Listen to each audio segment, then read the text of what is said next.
Xullas, kuni kecha 18 ga to'ldim. 18 ga to'lganim uchun meni urushga olib ketishyapti. Ha yana, men ketgandan keyin o'zingni davringdagi bog'ga yaxshilab qara. Axir o'zing aytding-ku, mening davrimdagi bog'da tikanlar ko'payib ketgan deb. Men ham yaqinda 18 ga to'ldim. 18 ga to'lganim uchun dadam menga mashina sovg'a qildilar. Men xursandman. Lekin sen nega urushga ketyapsan? Ha, urushga ketish bu meni orzuyim edi. Endi mana shu orzuyimga erishaman. Ha. Unda orzuyingga yet.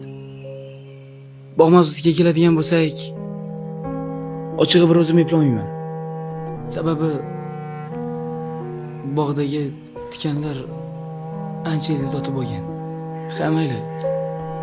Daraxtlar ko'p bir gap bo'lar, lekin sen tikanlarga yaxshilab qara. Qaytganimda yana birga ularga qarshi kurashamiz. Mayli unda.